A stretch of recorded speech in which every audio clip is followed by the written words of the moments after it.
Welcome to E-Commerce Insiders, a journey to success, where we dive deep into the heart of e-commerce, uncovering the secrets behind successful online stores and the entrepreneurs who run them. Hosted by Chris Morano, each episode includes insights, strategies, and inspirational stories designed to guide e-commerce store owners on their journey to building remarkable brands. Whether you're starting up or scaling up, we're here to light the way, sharing the experiences of those who have made their mark. Let's get ready to build your dream brand together. Welcome back to our podcast, E-Commerce Insiders, The Journey to Success. Today, we're joined by Terrance Diggs, an entrepreneur, designer, and the visionary behind D17, a sportswear and lifestyle brand that's making waves in the running community. Terrance shares his fascinating transition from a college designer for local musicians and small businesses in Baltimore to the founder of a brand that marries athletics, design, and community. His journey is a testament to the power of combining one's passion with a keen sense of business and marketing. D17 stands out not just for its innovative designs, but also for its commitment to creating opportunities through sports and fostering a sense of community. Join us today as Terrance delves into the evolution of D17, the importance of consumer feedback, and how embracing a mission-driven approach has propelled his brand into the spotlight. This episode is packed with inspiration and insights for anyone looking to make a meaningful impact in their business. Let's get into it. Hey, Terrance, thanks a lot for hopping on the show today. Before we get into e-commerce and your specific business, why don't we give the audience a little background about who you are and kind of how you got started? Yeah, so my name is Terrance Diggs. For those that don't know me, I'm a Baltimore area-based entrepreneur, designer, creative kind of person. Kind of just going back to the origins, I guess, probably started for me in college. I used to be like the designer, in the Baltimore area for a lot of like small businesses and a lot of musicians out here. So that's where I started making t-shirts and logos and, postcards, stuff like that, just small things because I was a design major in school. And then over time, I kind of figured once I graduated, literally like the day before I walked across the stage in 2016, I was like, I think I'm going to start a business. So I don't know why that came to me on the last day when I was about to move out of my apartment at the time. But for some reason, it just kept going, and being able to kind of take my design skills and put them in kind of both the marketing and like advertising space, because that wasn't really my background coming out. Over time, learning about SEO, building websites, social media, email, just everything you can under the sun to really get my belt together, because I had the creative and technical side. So now I have to get down under the, more business marketing proficiency side. And here we are almost 10 years later, started a business called D17. We make sportswear and athletic wear and kind of like a lifestyle brand mixture within the world. Currently trying to take over the running space and taking chances, designing solutions for athletes and having fun while I'm doing it. So here we are. That's beautiful. That's beautiful. That's awesome. It's always interesting to hear, we all have like the things we're good at starting out. And maybe this is what we can dive deeper into, is like the figure it out aspect of e-commerce. What was it like? So give us a little bit deeper dive into D17.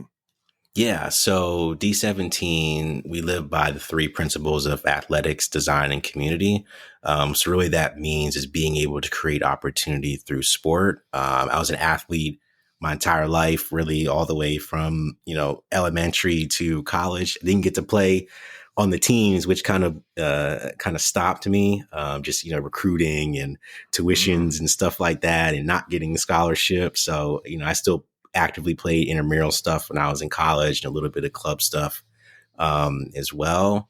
But also I was always interested in just like sports gear. I was, like I said, I was a design and art major. I always was interested in that kind of sector too, and always kind of played in both roles. And I think always in my athletic career, I always wanted to kind of mesh those things together. Like I was super inspired, like when Allen Iverson was wearing the arm sleeve. And, I remember I used to play golf for my high school team, and there's somewhere in the yearbook that I wore an arm sleeve on the golf course. So, at the time I thought I was this pioneer, probably looked stupid, but, being able to do that. And then once I got to the point of really learning and seeing like a lot of the bigger brands, like an Off-White, Bape, Stussy, like really in those streetwear realms, Supreme, and being able to kind of see those things. And I was like, man, I really wish I could see what I can do for that and give to that community just of like sneakerheads and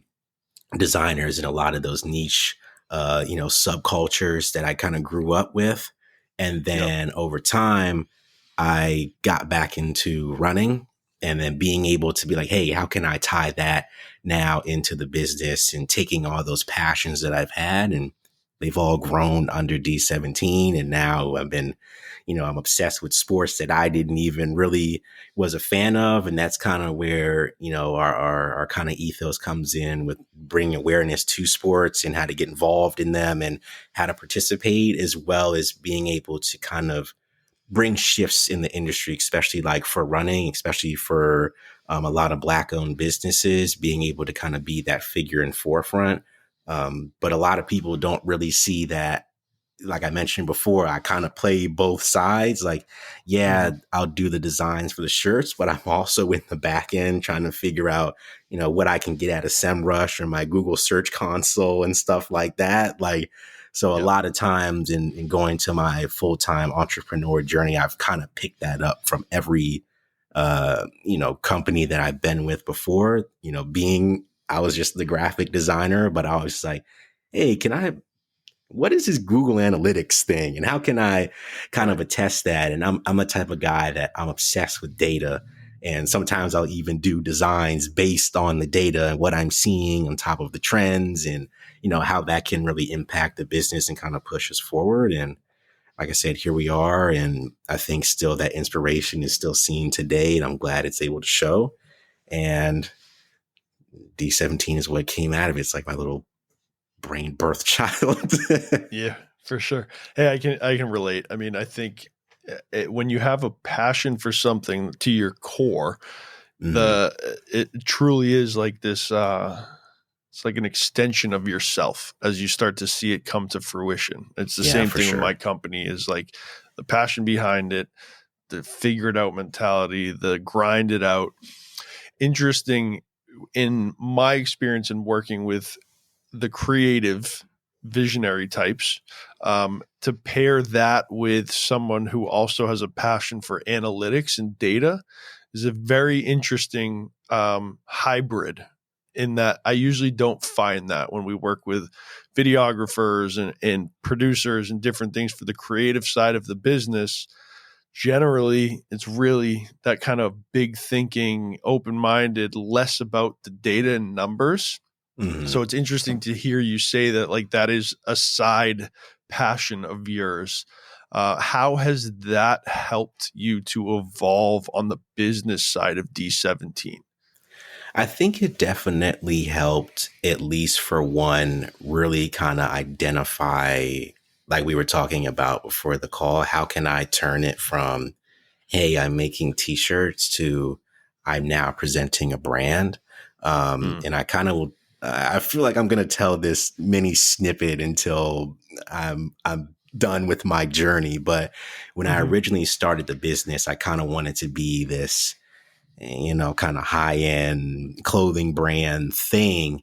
And eventually, kind of looking back, I had one of my friends, she wore one of my products to the gym, and she texted me and she was like, I love this gym shirt. Like, it's so nice. And I was like, that's not what it's for. Like, so, that's where you kind of, in my mind, I'm doing, market research and getting consumer feedback and stuff like that. And like I said, I grew up my whole life being an athlete. So I think people automatically assume that it was an athletic brand.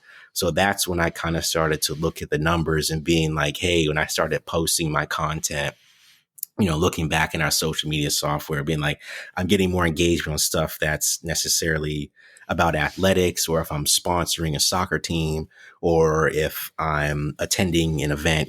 We made t-shirts for one of our teams, District Reign, when they played in a league cup championship. More people were interested in that than me trying to push like the high end kind of stuff. And then once I was kind of looking at that, I'm like, okay, let's go down this athletics thing. And then it's like, okay, which part of it do I want to try to be this type of challenger brand? Do I want to kind of just flow my own way? Could I do that in a market like basketball? I don't think so. Could I do it in football? Probably not. So I got into running. I don't know how. In my mind, I got into it, but being able to look at that and kind of understand like, okay, what type of content and landing pages, blogs, video do I need to create in order to, one, get my message out, and two, get that authority, because it's already hard to find brands like mine. And how can I step out and kind of differentiate myself with my name, which is literally just a letter and a number. And then once you kind of go into Google and you're like, okay, well, when the heck did Honda get a D17 engine from 1997 that people are still vintagely restoring for years? I can, No way. I've been trying to get through that. And then it's like, you have to go back and look and see the numbers and like, okay, what are people searching when they're looking for me? What are things that I can do kind of from a brand side? There's also a D17 tractor. I've even reached out to the company to like, hey, can we do a collaboration photo shoot on one of your tractors that might necessarily help both of our rankings or something? But I don't know what I would make, but, being able to kind of play those things, and marketing is consistently changing, and, different platforms to sell on. It's like, what can I see from the numbers if I'm looking at engagement, or if I'm looking at just impressions? What am I trying to get? I'm a big conversions guy. So it's like, what avenues do I think will be the best ones, both for budget and just from a brand standpoint, to get those conversions? And for me, it starts with just making the site simple, getting our site speed together and mobile optimize, being able to be translated into other languages. If I want to try to get that global aspect, and then also making it easy to find, because a lot of people instantly would just go D17.com. It's not necessarily going to ping me, but how many, domains can I grab and where can I put them? But not having too many that it's confusing, and then kind of just honing it all back in together. So it's not this big, mishigosh mess. It's actually together and concise, easy to find, easy to purchase, and easy to get in your closet within, 1 to 2 weeks. Yep. It's awesome. I mean, so that was a lot. You're just as technical as I am. So it's really interesting. A lot of times in speaking to different founders and brand owners, they're really good and honed in on one aspect of what they do. Whether that's like, hey, we have one client that's really good at creating his own content, can't run ads to save his life. That's why he brings us on. It's really interesting to hear someone who has started a brand, bootstrapped it, and has the full understanding of site speed, search console, analytics. It's a conversation I've found rarely had. And people focus on like, hey, this perfect hat material. But not understanding if those hats are going to sell, because you're not looking at the data, which tells you one thing or another. It's refreshing to hear all that information. Yeah, I would definitely give a lot of props to my mom, who did a lot of years in the advertising space. So she kind of was like my early mentor. Like I remember going, to all the offices, and, she's still be doing pitch decks, and I'm in the back, like on Photoshop, CS1, I think it used to be called like Corel Painter or something. I just like remember doing all that. And I remember one thing she told me when it comes to the business side, or at least she was a media buyer, and it was always being able to be like, you have to be able to understand kind of everything. If I want to be not necessarily the head dog, but like if I want to be able to produce the best videos, I need to understand, the encoding. I need to understand color grading. I need to understand storytelling. And then on the other side, how can we optimize it for YouTube, for social, for Right. Instagram, for Twitter, for ads? Yep. You know, you have to be able to kind of understand that. And I feel like that's always helped me just kind of, one, figure out new stuff, and two, be able to kind of understand how I want to create. It's like, oh, you know, reels and, you know, portrait video is different. How can we kind of change that? And then my creative juice gets flowing, and then I'm kind of working on the technical side of it as well. So it's definitely helped, being that, you know, our team is very small, that I can jump in those different chairs, and, you know, someone can come to me and be like, hey, you know, we have this creative pitch. I can say, okay, well, let's talk about this. Let's talk about that. Or even if it's B, they want to talk about, you know, being able to do collaborations, like I mentioned, with these bigger brands. They want to know what's going on and how their stuff is going to work and how it's presented. And I'm able to do that, and then kind of just going from there. So That's how I got my start, was media buying as well, back 15 years ago. It really comes down to like the forward thinking of cause and effect. I think that's a really important part of all of this, is like, what's going to happen if we integrate this? What's going to happen if we test this market or this platform? If you are looking for a community of fellow e-commerce store owners who you can bounce ideas off of and learn from and answer questions and just be around like-minded people, join our private Facebook group, E-commerce Insiders, where you'll be able to learn from fellow store owners and also be able to provide insights. Join our private Facebook group. There's a link in the show notes below, or just go on Facebook and search E-commerce Insiders. It is a private group, so you will have to answer 3 very easy questions. Also, if you have any intention of selling anything, this group is not for you. Our goal is to provide as much value as possible to the community, not sell anything. Look forward to seeing you there. For D17 Clothing, what have been some of the main marketing initiatives that have worked for you guys, you know, from 2016 to now? Like, what were the different platforms or tests that you did in order to get to where you guys are now? yeah, so I think really it took a lot, like I mentioned before, consumer feedback to really kind of understand who that person was. Because I feel like a lot of times, and this is a little bit of a gem that I learned, like I feel like sometimes when you're going into a business, it's like, yeah, I have to find my audience and I have to niche down. But then it's also like, yeah, niches exist. It's just in my mind, niches exist, but they can be so unique, or they can be so broad, that it's like, what are the 3 things that I can kind of piece together of a person, and how can I develop that into what a consumer looks like? Because like I said, athletics, design, and community, we have a lot of people that like sports in our brand. We have people that like the design lifestyle part of the brand. And then there's a third part that people really enjoy, a lot of our community activism, whether it's working with Howard County Recreation and Parks and being able to, you know, help kids pay for summer camp. It could be working with nonprofits like the Third out here, which is a women of color business hub. A lot of people like seeing that as well. Yep. And then being able to be like, okay, let's look back and let's now create product for those people and then what they need. If it's our runners, they might not necessarily be looking for more socks. They may just want, you know, shirts and hats, which is cool and easy to produce.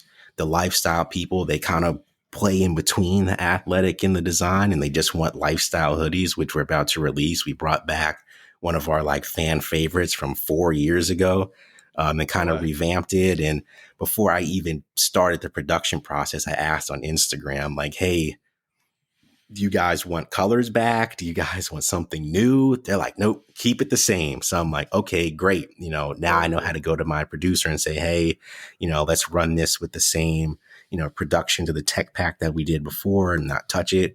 And then also kind of the back end of the running stuff is I've gotten real big into just like my SEO stuff and understanding what people are looking for to find me. Because like I tell people,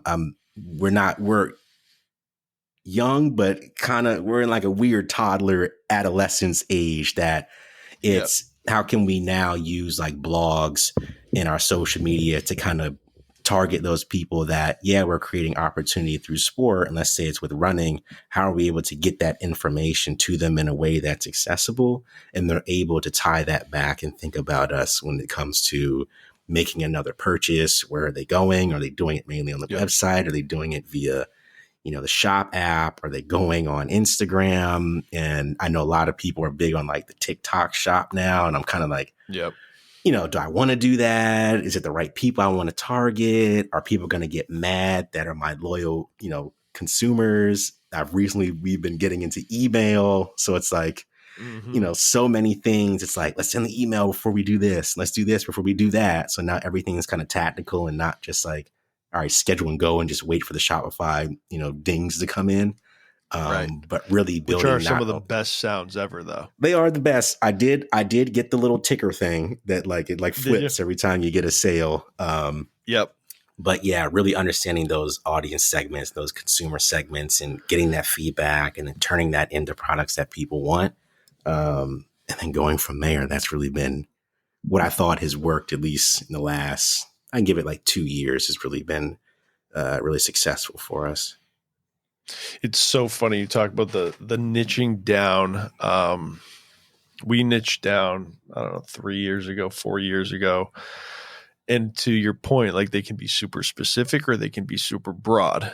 And we only work with e-com stores. So like technically that would be a niching down. But as the time has grown, well, there's apparel, there is luxury items, there's so many subsections that really we didn't niche down. We just work with a certain type of business. But it's interesting how you've applied that to your target audience. And before the call, we were talking, you had mentioned the mission. Have you really honed on that? I know you have the 3 pillars of audience. Have you created like that company mission that is that North Star for you to kind of stay on track?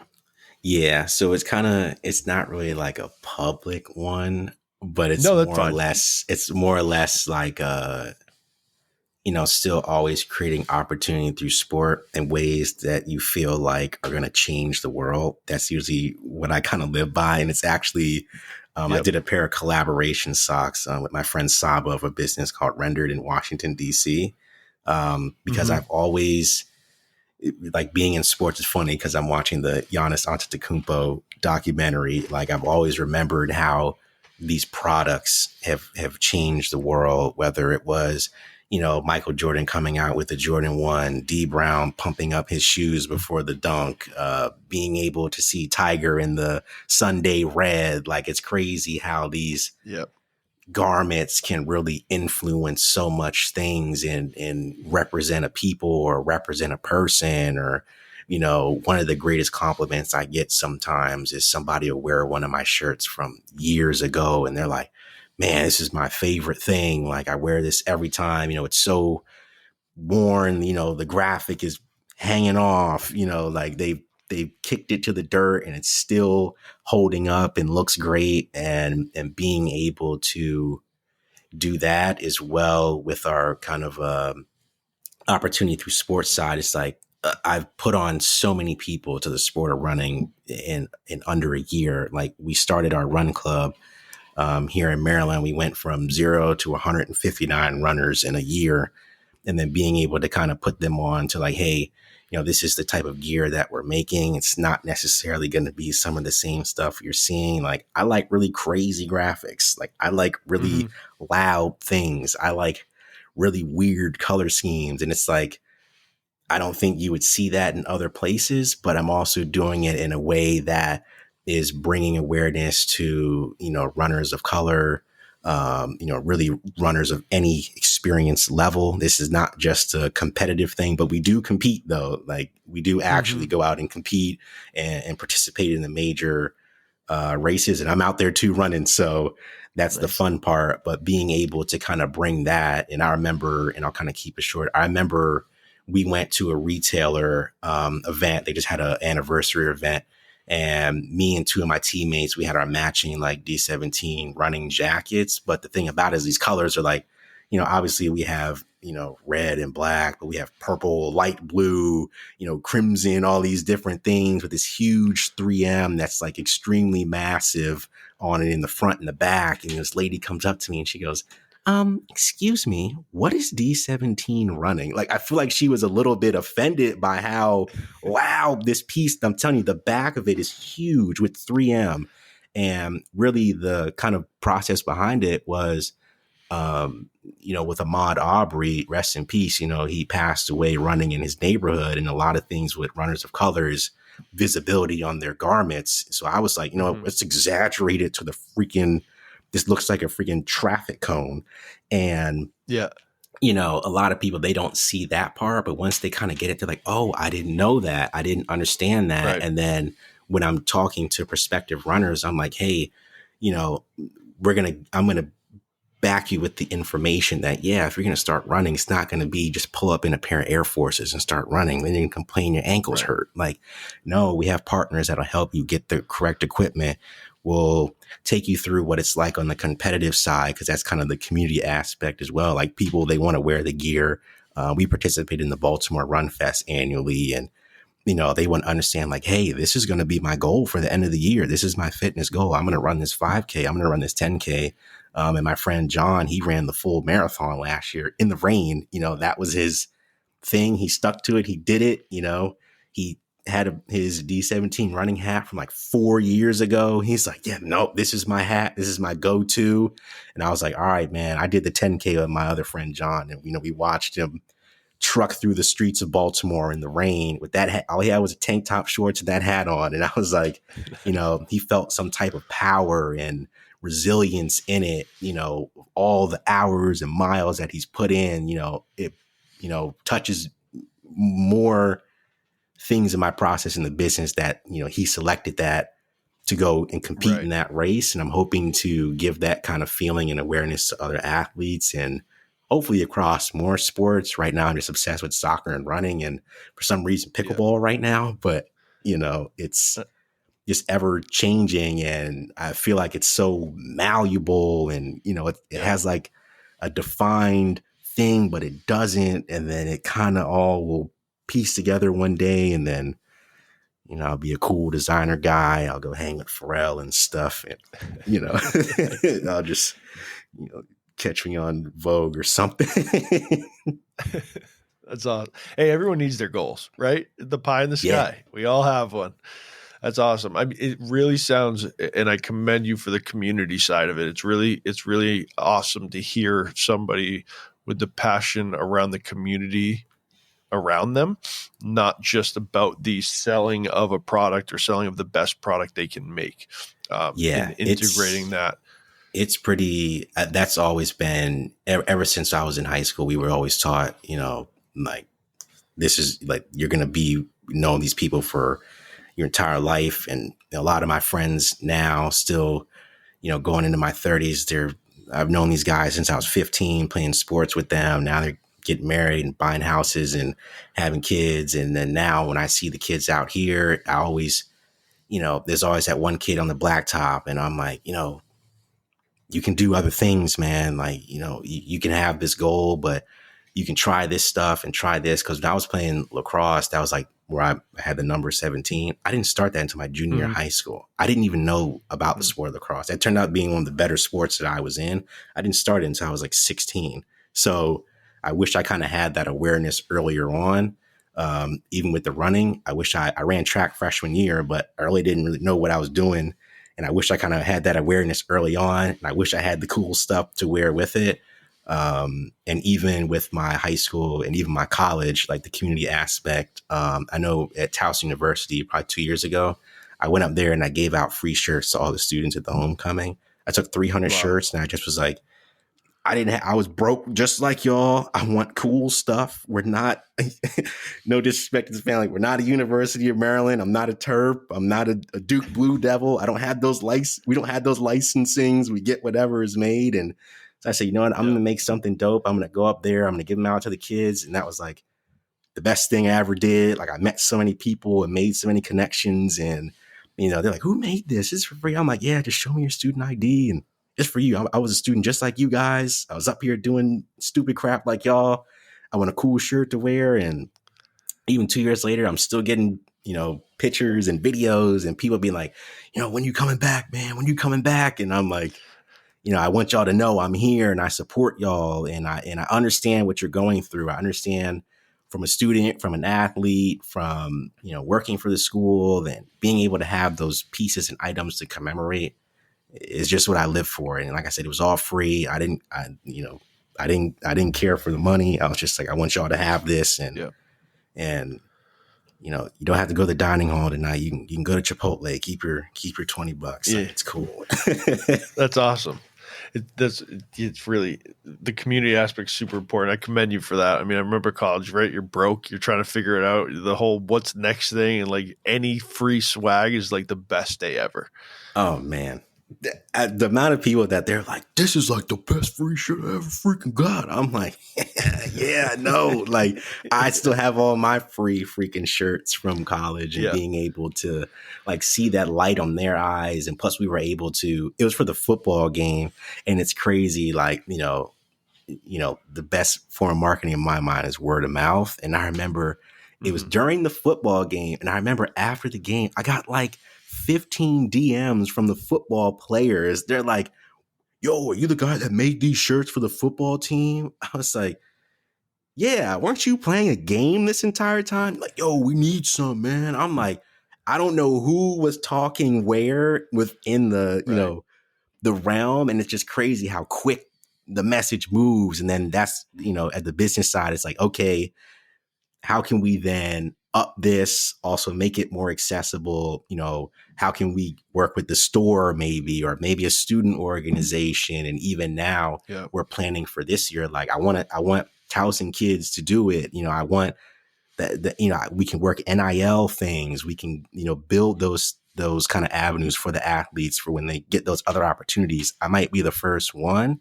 So it's kind of building that as well. And it also helps me on the brand side. I'm teaching them how to be influencers. I'm also doing grassroots marketing.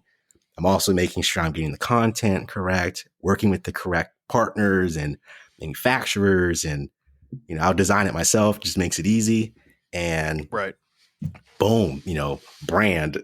It kind of just all comes together. So that's the fun part. I just like to have fun. I'd ride around with a truck with free shirts if I could, just throwing them out the back. Like a presidential rally, just like, you get a shirt, everybody gets shirts. I wish I could do that, but it's not conducive to the budget. But you never know, maybe one day. Someday. And it's interesting you just brought up the manufacturing side of things. So being in apparel, if you don't mind sharing some insights for our audience on the manufacturing, I find that in my conversations with brand owners, that is always the biggest question mark. Because like we were talking about earlier, like somebody's always good at something, right? So you're phenomenal at design and you have this great analytics side of things. I'm really good at creating content, building relationships. I'm terrible with the finance side, right? I don't do it. And because manufacturing is such a question mark of like, where do you get it done? Who does it? What's your MOQ? How much money should I allocate? What was that whole process like for you so that you could be able to give away 300 shirts and know you also still had enough to keep the business going? What did that process look like for you? Yeah, I feel like anybody that's in the shirt or even apparel game, it's truly a lot of trial and error. And it's truly a lot of like research. And it's truly a lot of what I try to tell people now. You have to look at it, what's tailored for you, where you are today, because you could go to like the top dogs, but they're not going to take me. The MOQs are like 10,000 units per size. We're not even talking about the full run. We're talking about, if you want to do a full t-shirt run, from whatever you feel your sizes are, let's say it's small to extra large, at 10,000 a piece, that's a lot of money, and if you're not able to do that, you're going to put yourself in a rut. And then my thing always, especially what I've learned, is start local and then start kind of like breaking out. Like I remember I was working with a local screen printer here in Maryland. I think their MOQ probably was 20 at the time. I know they've changed. The MOQs have changed crazy. I'm still learning that now. But when I first started, it was like 25, you know, you could get 25 for about $10 a pop. Like, okay, cool. You know, maybe I'll mix and match a couple colors here and there. Usually they're pretty nice about it, as long as the graphic is the same. You can kind of figure that out. Like, okay, if I have $1,000, I can do, you know, this much on shirts. Usually I like to do things in 3 pieces, a main piece, kind of an accessory, and then like a side item, which is either like a bottle or a hat or something, just for those that they don't want a shirt. They just want cool stuff, you know, for their everyday life. Yep. And then eventually as time grew on, especially being in the running space, you know, performance fabric, you know, it comes at a cost, and then being able to get somebody to do it in the right way, because eventually it's like, okay, now I'm screen printing on shirts. I think I want to get into embroidery. Okay. Well, now I want to get into finishing services. I want tags. I want, you know, custom packaging. I want, you know, there's so many other levels to it that kind of build the brand too. It really just being able to understand, like starting local, like, okay, there might be a print shop that's down the street, like, hey, you know, they might even do 10 for you, or just a sample, just so you can kind of get the content made and then kind of understand what people are gravitating towards. But always in the manufacturing too, like if you're going to work with a bigger person, like let's say you're starting to get to like where I'm at now, we're in like the 50 to 150 MOQ per product. So, you know, our full collection is probably between 300 to 500 pieces. Being able to get your tech packs, like you have to understand how that kind of goes through, because the manufacturer is only going to do what you tell them to do. And then being able to understand, like, okay, like literally you have to like the office, like Steve Carell said, tell it to me like I'm 5. Like, you know, from the neckline, the graphic has to be put in centimeters too, just in case. I like to do both. Like, you know, 5 centimeters down from the neckline, you know, 17 centimeters wide, Pantone, whatever you want, you know, being able to kind of understand those things, because a lot of the bigger manufacturers, they're not going to say, well, I want a red screen print on a black shirt. They're going to be like, okay, well, we have 10,000 red swatches. Like you have to, you know, understand which ones, and being able to do that. Like you can go to your local library and check out a Pantone book and literally just write them down. Like, okay, these are the ones that I think are resonating with me. And even I still refer to them now. Like, okay, these are the ones that I like to stick in. Here's the color palettes I'd like to work with. And then being able to go from there, and then understanding, and I'll kind of tie it all back, understanding what's going to work for your business and what's not. Like, yeah, everybody makes t-shirts. Yeah, everybody makes hoodies. Yeah, everybody makes hats. But it's also like, what's going to be your, you know, difference maker? Is it going to be the packaging? Even, you know, I was getting a lot of sales early on because people just wanted the bag. They just wanted the bag that it came in. Because around COVID, I wasn't able to ship. So I was doing local drop-offs, and we ended up making reusable tote bags. Because out here, you know, they made the law that, you know, you can get reusable tote bags and stuff like that. So I was like, what if I just make some and I include it with every order? And as I'm riding around, you know, doing these drop-offs, and they had clips on them and everything. So I'm like, oh, your order's outside. And I just place it down. And they're like, well, I just wanted the bag. You know, how can I get more bags? Then it's like, we turned into making bags. And then it's, how can we make the bags? You know, you have to think about sustainability. You know, you can't just burn up a whole bunch of bags. You know, you have to be able to understand we can't mess the planet up, because fashion's very wasteful. And then how can we not make it so wasteful? And now we're at the point that I've been working with a lot of like upcycling artists to take some of the old stuff to turn it. Like I have a guy, he's currently working to take some of her old windbreakers and turning them into running hats. So we're able to kind of, you know, do that and collaborate with artists, and like, hey, you know, D17 and, you know, artists have put together to make an upcycled collection. You know, you can purchase it here, or being able to, you know, sell it in different avenues or donate it somewhere. So the life cycle can continue to go on, because I really don't want to waste anything, because When you're small, you can't waste stuff because then stuff's sitting and then it's like, do I have too much inventory? Do I not have enough? Yep. Do I pre-order? It's going to take too long. Am I pissing people off? I have to retain. It's like you kind of have to tailor what fits for you at the moment. And I'm a guy who likes to break the rules. So you got to do something crazy. Like, maybe get 100 shirts, throw them outside. I don't know. go to a high school basketball game, just be like, yo, I got a bunch of shirts. I did it. I just had a bunch of shirts when I was in high school. I was just like, made them on custom ink. I had like 50 of them. And I was just like, who wants shirts? Just throwing them out. And then boom, you're in the yearbook. And you're like, remember when I did that shirt when I was in high school with, Corel Painter and CS3, and then kind of just goes from there. But, got to keep the budget in mind too. You still got to advertise and keep your website up and all that stuff. So with the integrations, like the collaborations and the upcycle, are those intentional? Or are you finding as business continues to evolve that it more becomes that things kind of appear almost as if out of thin air and opportunities present themselves? Or have you been going into it like this amount of years in business now, things start to break down? How can I repurpose these for longevity in the environment?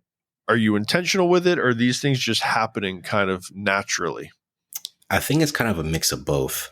I feel like sometimes you kind of come across it and then the purpose of doing it becomes intentional. Like when I met the upcycle guy, I had thought about, upcycling old product, but I didn't know how to do it. Like sustainability and being able to kind of do that side. I'm not versed in that, but being able to be like, I want to do this. And then I intentionally went and looked for artists that are like in Maryland or the East Coast that are already doing it. And then being able to collaborate with them, like, hey, we're kind of, sharing audiences. You get to tap in some of my audience because you're already making lines of, making hats out of like old NHL jerseys and stuff like that. So it's like, okay, we're kind of working on this together. I feel like every move that I've made has been intentional, but it came with like, I found out about it. Like when like we got into progression. Yeah. And it's crazy. I just posted it on LinkedIn today. Like the craziest thing about business is there's so many opportunities and it just turns into something new. Cause like I said, when I first started, I didn't make athletic stuff for probably 2 to 3 years until I was like, okay, well, maybe we should go this route. Or even like when I started the running, people called me crazy. I remember I was walking around being like, hey, join my run club. And people are like, who the heck wants to run? Like, that sounds stupid. Yeah. And then now it's like everywhere, everybody's running now. So I'm like, I'm kind of like seeing the trends of stuff and I'm kind of understanding where it comes from. And even like we talked about earlier with audiences, a lot of our audiences between like 18 to 35, a lot of them are college age or young adults or, it's the things they do after work. They run, they play pickleball, they go to the bar, they watch sports, stuff like that. So it's like, how can we kind of jump into there? And which is how I got into the pickleball thing because I didn't even know about it. It's pretty big now. And I just played it one time. We have a couple clients in the space. Yeah. So I had learned about it and I was like, I played it one time and I was like, this is pretty cool. And I found out like a whole bunch of my friends were already playing. And I was like, I could probably make some apparel around it, but I can make a t-shirt about anything. How can we kind of take it to the next level? And that's when I connected with my friend Mark. He makes pickleball. He has a pickleball paddle company. So I was like, let's collaborate. And he is from, the East Coast as well. So I'm like, hey, let's kind of do this thing together. Your business is making paddle. My stuff is making cool stuff. Let's make a cool paddle and then be able from the content, like, okay, you're a founder. I'm a founder. Let's make the content about 2 founders playing pickleball, when they're 28, and then being able to be like, yeah, then he's from, New York. I'm from down here. I'm like, hey, I'll just hop on a train with a couple of my friends. Let's just ride up there with a videographer and shoot the video. And then people can kind of see the people aspect. So it's intentional on being able to work with certain partners and clients and then being able to understand like, hey, this is the product that we're putting out. And it's like intentionally for you because I'm also living these experiences that you are. I'm also running the races because that's what I tell people all the time. And that's kind of our D17's like low key thing. Like, this is not for the lookbook. That I'm really out here doing these things. Like, I'm really training for a half marathon. I'm really training for a full marathon. My teammates are also really training for these things. Like, this is not just for in and out with the lookbook. Like, I'm really out there. I'm really learning. I'm understanding where I'm sweating in the shirt. I'm understanding what other people are wearing. I'm understanding what they're looking for in a product. I'm understanding which of the bigger businesses I think we could align with, because everybody could go straight to the top dog. But it's like, maybe I could work with this really emerging sneaker brand. They don't have they might be small. Maybe we can work together and really kind of tap into those grassroots things. Maybe I can show off my creative side on the footwear side. And it's like, it can turn into something a lot bigger. And I kind of think of it like the Air movie with Nike. Like, I'm the Sonny Vaccaro that saw Michael Jordan, and I'm like, let's get that guy. Let's build around this and watch it turn into this versus just going to get Sam Bowie, and then we saw that happen. You know how that story ends. It's always crazy, and I feel like that's my biggest skill is I just have a crazy eye for opportunity and things, and like. Not to toot my own horn, but I got the Super Bowl first song correct 2 years in a row now, Rihanna and Usher. So I was like, I know, like I have this like weird sense of understanding like what's to come and like what's kind of sticking in my brain. Like, do I want to jump into TikTok? Who can I do that? I did that one time.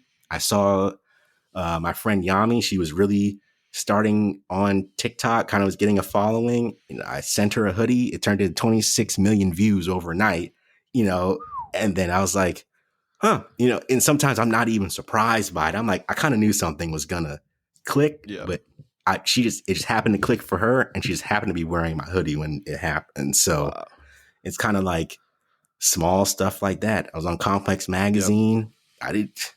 I was just like, this seems interesting. I'm just going to send a box to the office and see what happens. They made a whole show called The Mail Room. They took my box and put it on the show. So it's like, you just never know what could happen. Sometimes the unintentional is intentional, but sometimes you take a risk and it just somehow it works. Like, it's that little 1% luck. And I guess I'm a little bit of a lucky guy a couple years. So I'll take it. Well, you never know if you don't try. I think that's where just taking the risks, as business owners and families, you have to support and all these different things. The risk can seem very, fearful. It's scary to do certain things, but also the reward. And I think that's where going back to the very beginning, we're talking about the passion of being, that brainchild or whatever, is it truly believe to your core, like, I'm going to figure this out. Taking those risks become a little bit easier to do. Yeah. And I think it kind of rolling off that, and I'll keep it short before I go on a ramble brigade. Like, I think at the core, one of my biggest skills has always been connecting with people. Like, I really just love, like, I'm kind of like a quiet, like not super reserved guy, but if you met me, you'd be like, that guy, he don't say much. But if you sit down with me, like one-on-one, we can sit there and talk about so many things and understand and find mutual experiences or common interests. And it's like, I kind of do that through the clothing, like being able to connect with people. And, like I said, the businesses that we work with, like we just worked with the Bowie Bay Sox last year, which is a minor league team under the Baltimore Orioles. They did a community day. And, I didn't even come to the event with all that advertising and everything. I just came with my friends and a bunch of hats. That was it. I made a cool custom hat. It was a great product, but I made a bunch of hats and I gave out 200 free tickets. Like, I was like, I told her, I was like, I just want people to be there and experience it and see this and understand it. And I'm just standing at the table talking to people. Like, I'm literally just handing out hats to adults and kids and, youth athletes, just talking like, this is just who I am. This is the business I'm running. Here's the things that I'm trying to do. By the way, my name is Terrance. Like, I'm the guy that's designing it. I'm the guy that's doing this and that. If you reach out on certain platforms. I'm the one you're talking to. Let's connect. Let's Yep. do something. Here's my phone number. Let's go get coffee or something. What can we do to do it? And literally this weekend, I'm going to Charlotte, North Carolina to meet with a retailer. They said some stuff online. I said, I'm going to come and I'm going to shake your hand and I want to talk to you, face to face, even if nothing transpires from it. To understand this guy drove all the way from Maryland just to shake my hand and say, I want to partner with you. Let's make a difference in this space together. But I don't want to do it over email. I want to, if you're in reach, yep. I want to be able to make that connection and make it long lasting, and whatever I can do to bring you value, is what I can do for you. And just kind of keeps going from there. I just pay it forward, and I don't look for the return, because, yep.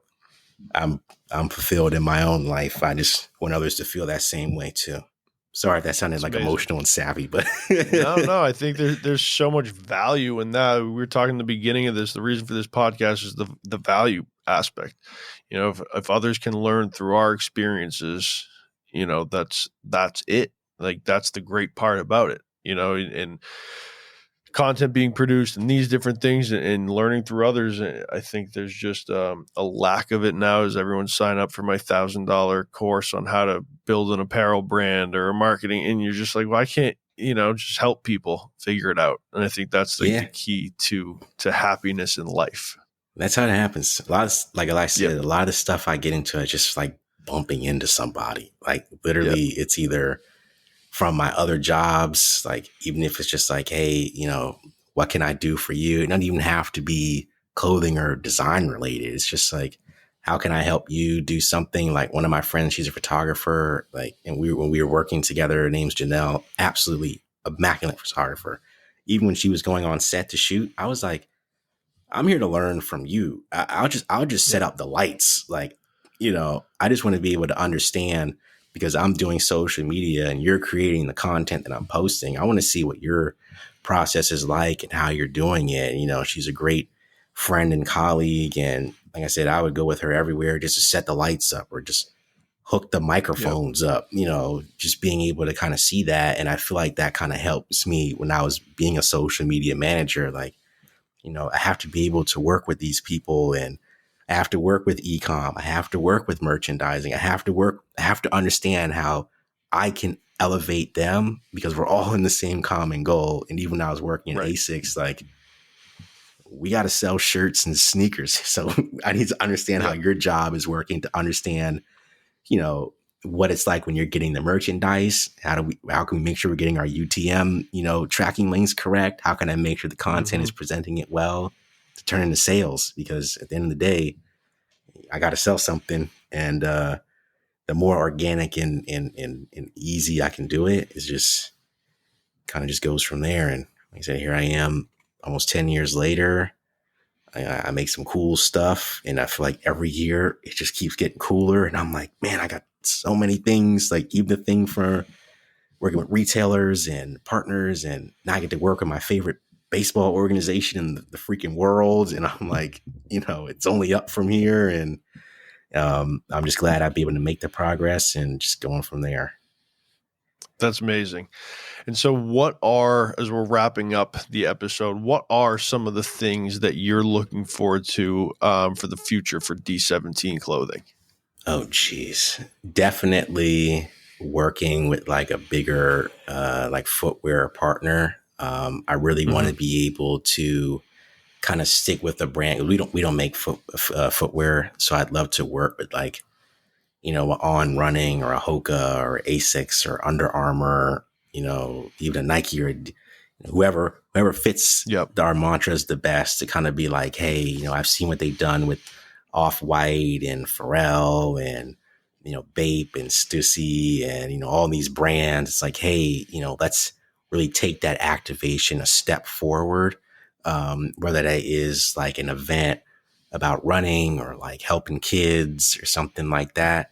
I definitely want to get more into that, my pickleball space and everything. Mm-hmm. Being able to kind of go across the country and meeting people and working with those retailers and, understanding their needs and what I can do as a brand to kind of elevate their, stores and brick and mortar spaces. Or if they're doing e-com too, like how can we understand with the content and what we're doing to make those sales? And then kind of the last thing is having more fun than I am now. Like I'm fairly new to my entrepreneurial full-time journey. It always was like my, thing I do when I get home. And now, for those that have been affected by, layoffs and stuff like that, I kind of took that mentality to like, let me really lock in on this thing. Like maybe this was my divine moment to really go for it and see what I can create. I always remember, working and being like,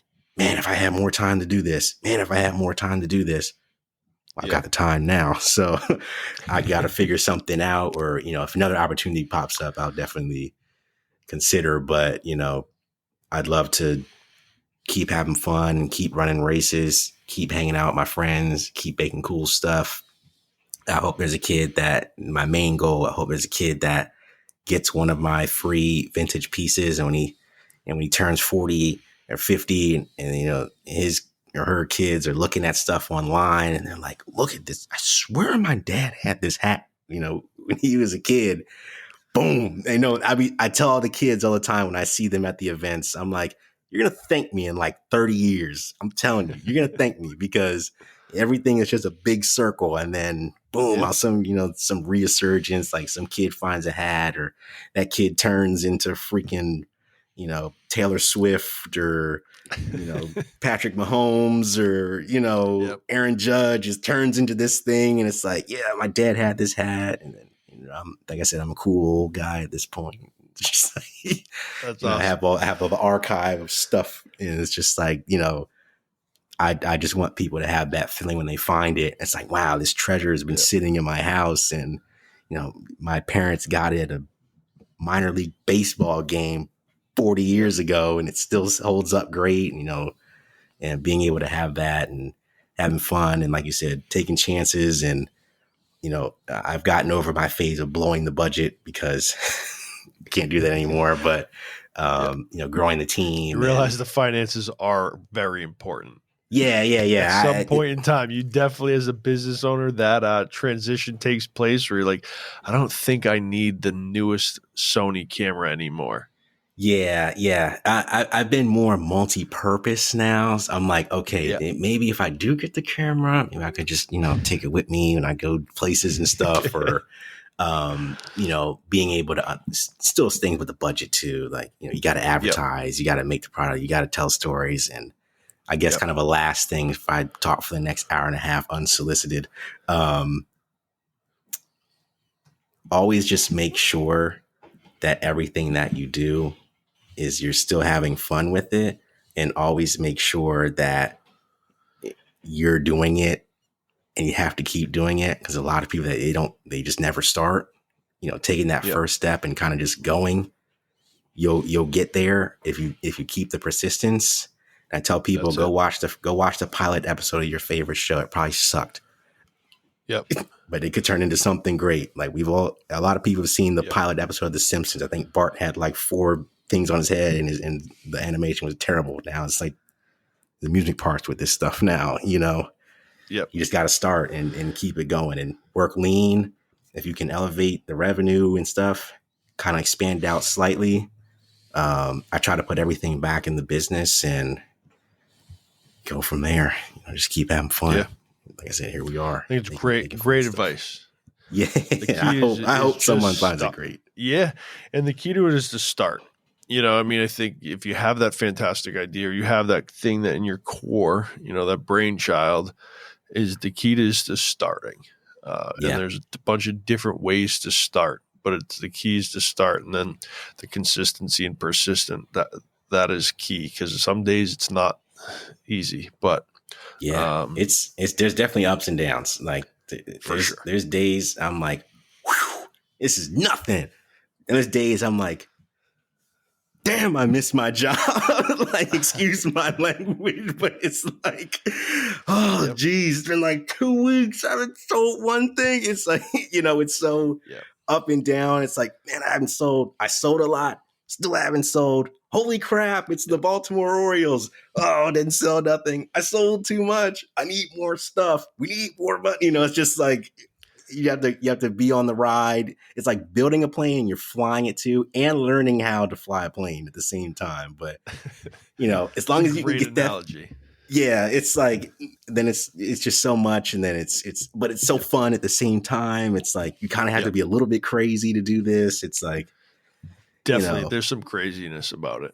Yeah, there's no parlay on this stuff. Like you can't cash out midway. You kind of have to go in and do it. My dad was he's retired now, a small business owner, 40 years. Oh, he was just, that's beautiful. And he helped support my family. I mean, he was a single entrepreneur, in his office by himself. And when I started this company, he said, "Well, Chris, if it was easy, everybody would do it." And like that just rings to me every time I have one of those days. I'm like, what am I doing? This headache is just persistent, not going away. I just go back to that line.